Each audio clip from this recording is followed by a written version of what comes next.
Jerusalém em chamas. O Templo de Salomão saqueado. Do outro lado do deserto, Tebas, a cidade sagrada do Egito, reduzida a ruínas. Entre essas duas imagens, distantes no mapa, está o fio de uma mesma tragédia. A história de como o império mais duradouro da Terra se partiu em pedaços e nunca mais voltou a ser o mesmo. Sabe quando você trabalha anos construindo algo? Pode ser um negócio, uma carreira, uma família, e de repente, uma crise destrói tudo. Foi exatamente isso que rolou com o Egito. 3.000 anos de glória absoluta, pirâmides, templos, faraós poderosos. E depois, reis invisíveis, sem conquistas, sem obras monumentais, sem nada. A 21ª dinastia era formada por fantasmas sentados no trono de Tanis. Ninguém lembra deles, ninguém fala deles, porque eles não fizeram nada digno de ser lembrado. A decadência começou no silêncio, mas o silêncio sempre antecede a tempestade. E então aparece um faraó que você talvez conheça sem saber que conhece. Ele está na Bíblia. Sheshonq I, um líbio que se torna faraó do Egito e decide invadir Jerusalém. Ele saqueia o Templo de Salomão e leva os tesouros sagrados. Pensa na audácia disso. Um faraó estrangeiro roubando o ouro de Deus. Os judeus nunca esqueceram. Os egípcios registraram em Karnak com orgulho. Sheshonq I inaugura a 22ª dinastia, um invasor no trono dos faraós. Mas enquanto ele buscava glória no norte, saqueando cidades estrangeiras, algo crescia silenciosamente no sul. Longe do delta do Nilo, nas sombras da Núbia, sacerdotes de Amon começam a conspirar. Napata vira um centro de poder alternativo. Você consegue imaginar a ironia? O Egito sendo dominado por quem ele mesmo colonizou séculos antes. Os núbios que os egípcios escravizaram, subjugaram, consideraram inferiores. Agora eles estavam organizados, fortes, preparados. Napata se torna o berço de uma nova dinastia, e dessa Núbia viriam os reis que mudariam tudo. Agora me responde rápido. Quem governava o Egito em 747 a.C.? Egípcios? Não. Núbios. Pianque invade vindo do sul, conquista Mênfis, restaura Tebas como capital sagrada e assume o trono dos faraós. A 25ª dinastia Cuxita controla o Egito inteiro. Uma dinastia estrangeira resgata as tradições que os próprios egípcios tinham abandonado. Mas restaurar não é o mesmo que controlar, e o verdadeiro problema ainda estava por vir. Shabaka e Tanutamon governam dois reinos ao mesmo tempo, Egito e Núbia, um império dividido, complexo, frágil. E tem um problema gigantesco se formando no horizonte. Os assírios, a máquina de guerra mais brutal da antiguidade. Eles marchavam do norte com um objetivo claro: dominar tudo, esmagar qualquer resistência. Os núbios resistiram com bravura, mas bravura não vence exércitos organizados e armados até os dentes. A tempestade já estava a caminho. 663 a.C. Assurbanipal entra em Tebas. A cidade mais sagrada do mundo antigo é saqueada, queimada, destruída. Templos profanados, estátuas despedaçadas, tesouros acumulados durante séculos levados embora. Tebas nunca mais se recupera, nunca mais volta a ser o que era. Pause aqui e me diz uma coisa. Você já tinha ouvido falar da destruição de Tebas? Ou só conhecia as pirâmides e Cleópatra? Comenta aí embaixo o que você realmente sabia sobre essa fase sombria do Egito, porque aposto que ninguém te contou isso na escola. Agora, vamos mergulhar fundo. Do silêncio de Tanis ao incêndio que consumiu Tebas, 1069 a.C. O novo reino acabou. Ramsés XI morre e o Egito que você conhece dos filmes e documentários simplesmente desaparece. Não teve explosão, não teve invasão. Foi um apagamento lento e silencioso. A 21ª dinastia assume o poder e decide fazer algo impensável. Abandonam Tebas, a cidade sagrada de Amon, o coração religioso do Egito por séculos, e transferem a capital para Tanis, lá no delta do Nilo, bem ao norte. Por que isso importa? Porque Tebas não era só uma cidade, era o símbolo do poder faraônico, era onde os deuses moravam. E os reis de Tanis simplesmente viraram as costas para isso. Esses faraós não construíram pirâmides, não ergueram templos grandiosos, não conquistaram territórios, não deixaram inscrições épicas nas paredes.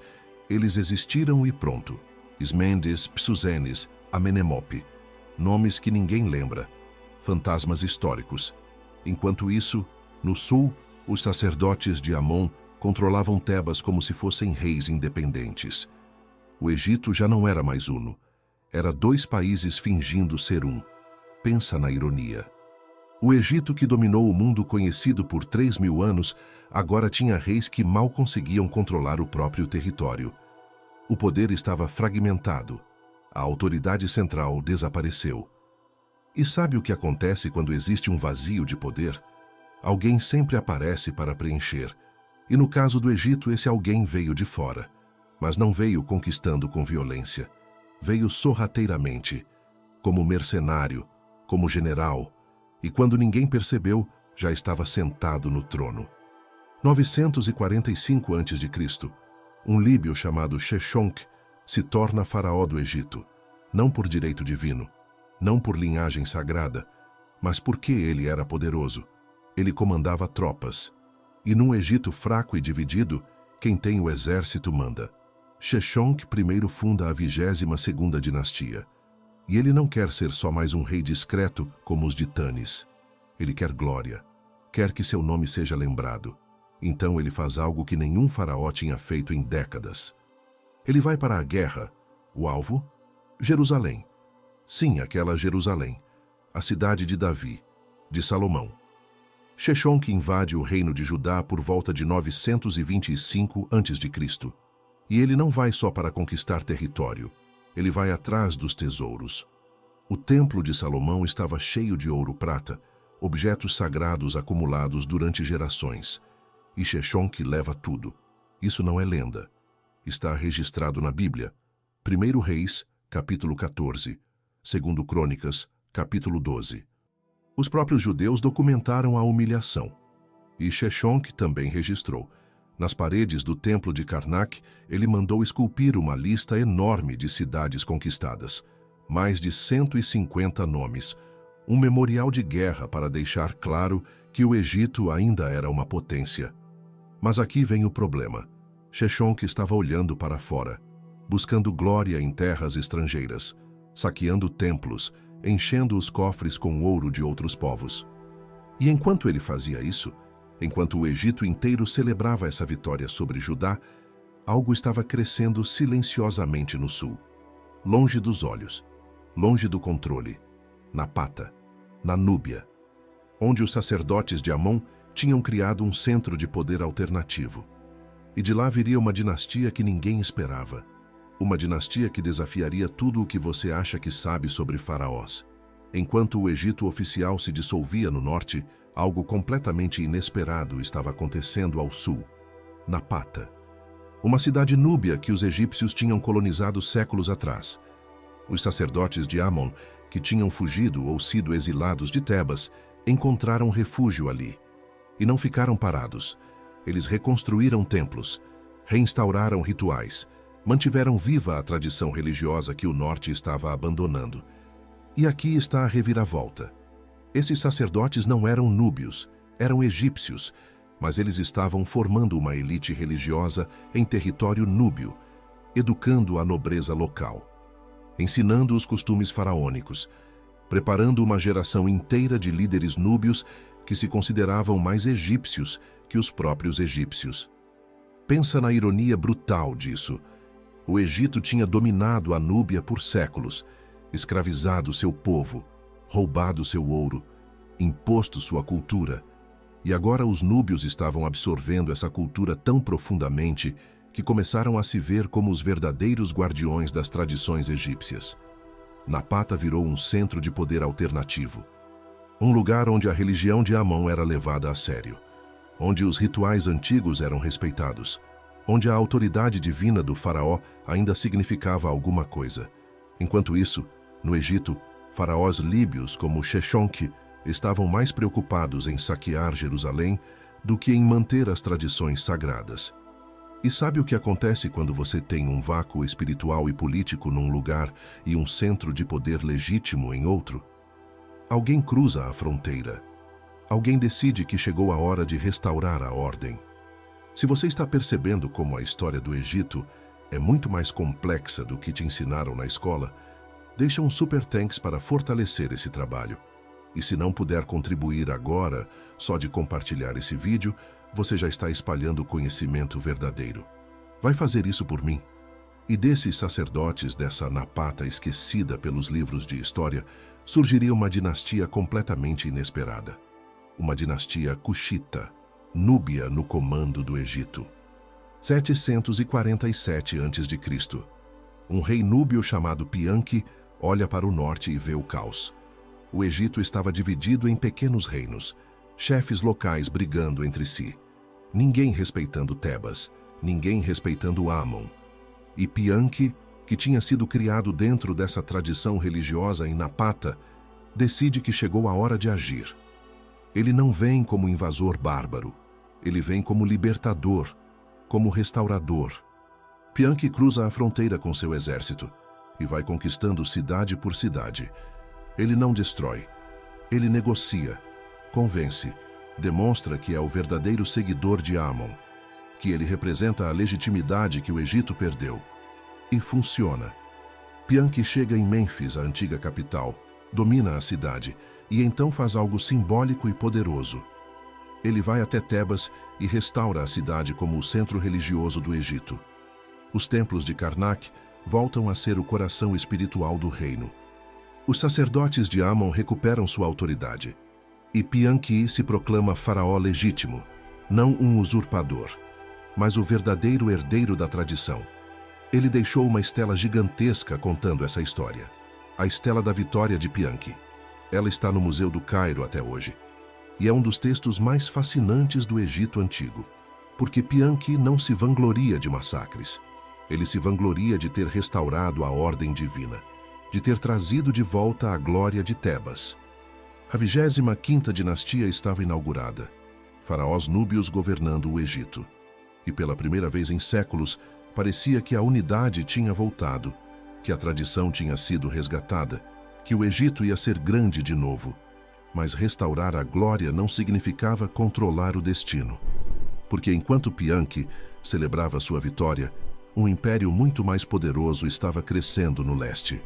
E esse império não se importava com legitimidade religiosa, só se importava com conquista. Depois de Pianki vem Shabaka. E Shabaka não era só um conquistador, ele era um ideólogo, um fundamentalista religioso no melhor sentido da palavra. Ele queria que o Egito voltasse a ser o que era nos tempos de glória, nos tempos dos grandes faraós do novo reino. Shabaka governava 2 territórios imensos ao mesmo tempo, a Núbia, sua terra natal, e o Egito inteiro, de Napata até o Delta, um império que se estendia por milhares de quilômetros ao longo do Nilo, e ele levava isso a sério. Não era um rei distante. Ele visitava templos, participava de cerimônias, restaurava monumentos antigos que estavam caindo aos pedaços. Tem um documento fascinante dessa época, a Pedra de Shabaka. Ele mandou copiar um texto religioso antiquíssimo numa pedra, porque o original estava se deteriorando. Shabaka queria preservar o conhecimento sagrado. Ele via a si mesmo como guardião da tradição, como o faraó que ia trazer de volta a grandeza perdida. E por um momento, parecia que ele ia conseguir. Tebas estava restaurada. Os templos funcionavam como antes. Os sacerdotes tinham poder de novo. A religião de Amon dominava. O Egito parecia uno outra vez, forte, organizado. Mas tem um problema gigantesco nessa história toda. Shabaka estava olhando para dentro, focado em restaurar o passado, em consolidar a dinastia, em fazer as coisas do jeito certo segundo a tradição. E enquanto ele fazia isso, enquanto reconstruía templos e copiava textos sagrados, um império estava crescendo no Nordeste. Um império que não se importava com tradições, que não respeitava deuses estrangeiros, que só entendia uma língua, a língua da guerra total: os assírios. Essa unidade que Shabaka tinha construído com tanto cuidado logo enfrentaria o maior inimigo da época, o Império Assírio, a máquina de guerra mais eficiente e brutal que o mundo antigo já tinha visto. Tanutamon foi o último grande faraó núbio, e ele herdou um pesadelo. Os assírios já tinham invadido o Egito uma vez. Já tinham mostrado sua força, e agora estavam voltando, mais organizados, mais determinados, com um objetivo claro: dominar tudo. Tanutamon tentou resistir. Ele reuniu um exército, fortificou cidades, tentou formar alianças com outros reinos que também temiam os assírios. Mas o problema é que os assírios não lutavam como os egípcios. Eles não respeitavam regras, não faziam acordos de paz, não negociavam. Eles simplesmente destruíam qualquer coisa que ficasse no caminho. E Tanutamon descobriu isso da pior forma possível.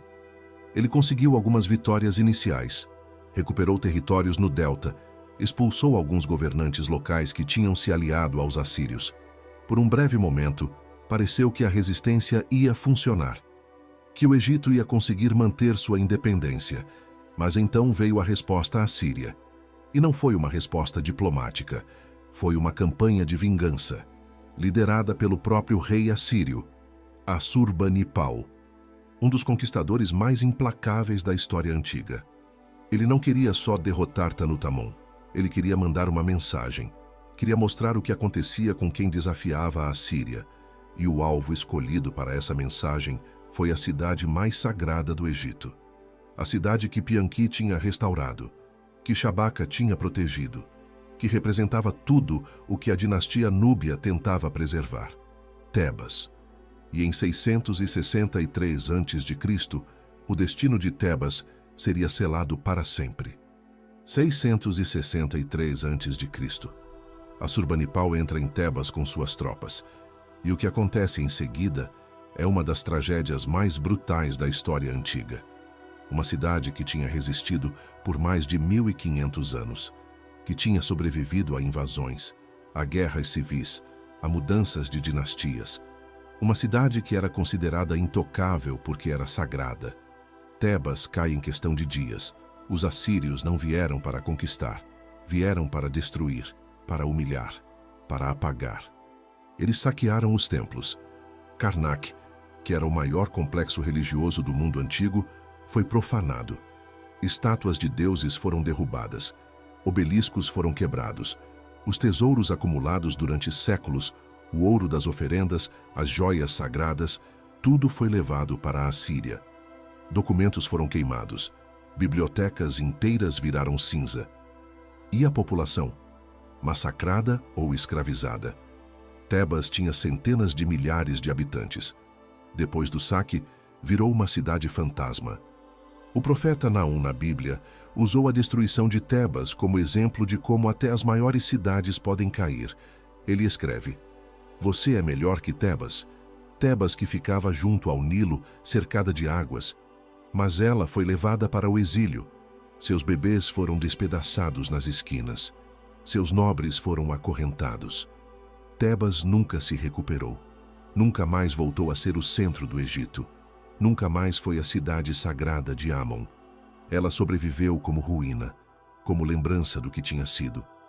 E quando os gregos chegaram séculos depois, eles olharam para aquelas ruínas e mal conseguiam acreditar que aquilo já tinha sido a maior cidade do mundo.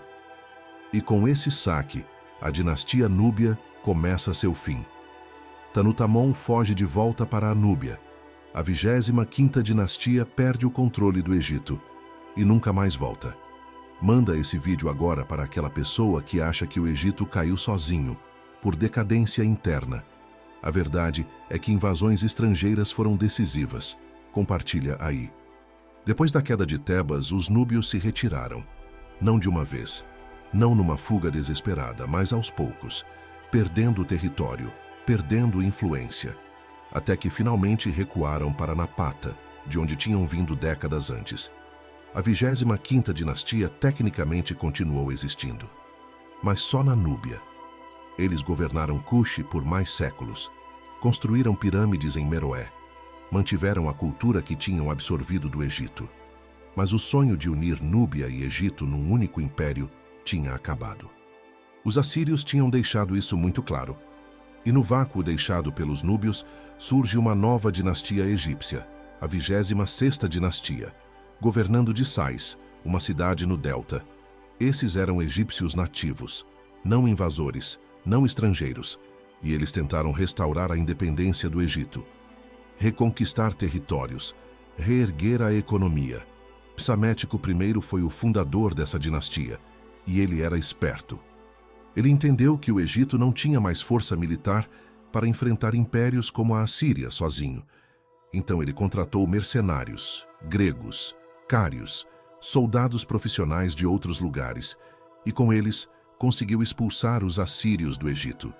Por um breve momento, pareceu que o Egito ia ser independente de novo, que ia recuperar sua força, sua autonomia, mas era ilusão, porque o mundo tinha mudado. O Egito não era mais a superpotência que tinha sido. Era só mais um reino médio tentando sobreviver num mundo dominado por impérios gigantescos. Primeiro foram os assírios, depois vieram os babilônios, depois os persas, depois Alexandre e os gregos, depois Roma.